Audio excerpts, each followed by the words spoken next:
ভেটকি ভাপা লাঞ্চের কিন্তু একটা দারুণ মেনু, আর খেতে তো অসাধারণ হয়।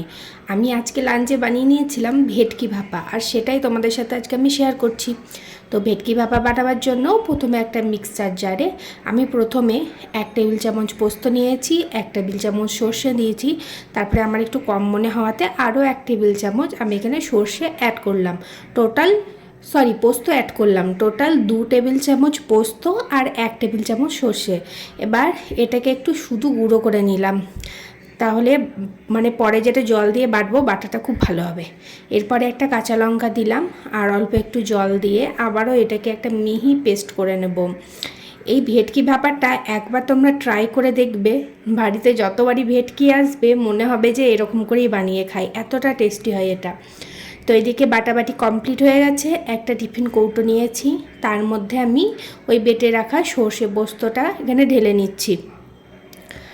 আচ্ছা, তোমরা অনেকে আমার ভিডিও দেখো কিন্তু লাইক করো না, কমেন্ট করো না। প্লিজ একটু লাইক কমেন্ট করে দিয়ে যাবে, তাহলে খুব ভালো লাগবে। তো সর্ষে পোস্ত এখানে দিয়ে দেওয়ার পর 1 টেবিল চামচ মতন এখানে আমি দই দিয়ে দিচ্ছি, টক দই, মিল্কি মিস্টের আমি এখানে দইটা ইউজ করলাম।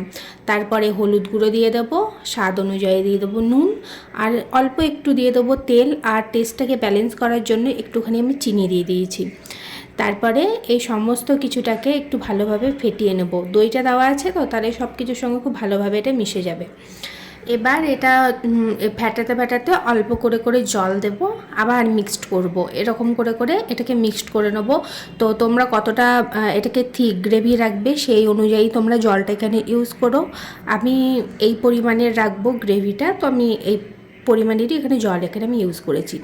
এরপরে নিয়ে নিচ্ছি 1 কোয়া রসুন, আর রসুনটাকে হামাল দিস্তায় একটু ভালোভাবে থেতো করে নিয়েছি। এই রসুনটাও আমি দিয়ে দেবো ওই যে গ্রেভিটা বানাচ্ছি আমি তার মধ্যে। তো এই রসুনের ফ্লেভারটা আসলে দারুণ লাগে খেতে, মানে আমার পার্সোনালি খুব ভালো লাগে। তো তোমাদের যদি অপছন্দ হয় তোমরা নাও ইউজ করতে পারো, কোনো প্রবলেম নেই তাতে।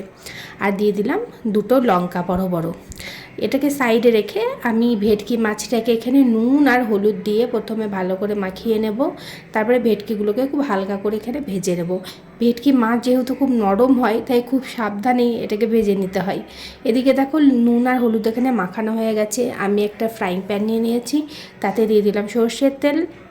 এবার তেলটা খুব ভালোভাবে গরম হয়ে এলে একে একে ভেটকি মাছগুলোকে আমি দিয়ে দেবো তেলে। মাছটাকে খুব বেশি ভাজবো না, একটু এপিট ওপিট করে উল্টে নেব, যাতে মানে মাছের চারিদিকটা হালকা করে একটুখানি ভাজা হয়, ব্যাস। আর এটাকে ভাজবো না বেশি। এদিকে দেখো মাছ ভাজাটা একদমই মানে পারফেক্টলি কমপ্লিট হয়ে গেছে, এর থেকে বেশি আমি ভাজিনি। এবার একটা একটা করে মাছ আমি তুলছি, আর যেটা সর্ষে পোস্ত যে গ্রেভিটা বানিয়ে রেখেছি তার মধ্যে দিয়ে দিচ্ছি সব মাছগুলো। এবার সব মাছগুলো এতে দেওয়া হয়ে গেছে। মাছ ভাজা যে তেলটা অল্প বাকি ছিল সেটাও এই গ্রেভিটার মধ্যে আমি এখানে দিয়ে দিলাম। যেহেতু ভেটকি মাছটা ওটাই ভেজেছি, তো টেস্টটা খুব ভালো আসবে ওই তেলটা দিয়ে দিলেও।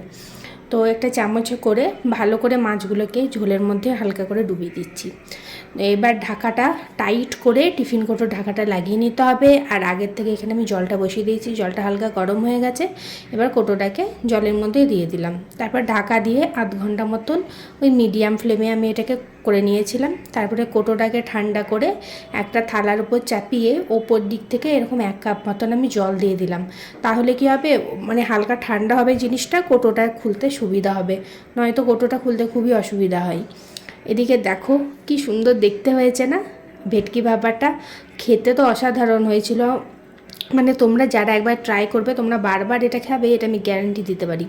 তো ভালো করে একটু মিক্সড করে নিলাম, কেননা ওই ভেতরে একটু এদিক ওদিক হয়ে গেছিলো, তাই গ্রেভিটার সঙ্গে সর্ষে পোস্তটা ভালো করে মিক্সড করে নিলাম। আর রেডি হয়ে গেল আজকের ভেটকি ভাপা। ভিডিও কেমন লাগলো অবশ্যই কমেন্ট করে জানাবে। আর ভিডিও ভালো লাগলে আমার পেজটাকে ফলো করে পাশে থাকো, ইউটিউব থেকে দেখে থাকলে চ্যানেলটাকে একটু সাবস্ক্রাইব করে দিও। আবার দেখা হবে অন্য কোনো এক নতুন ভিডিওতে। আজকের মতন টাটা।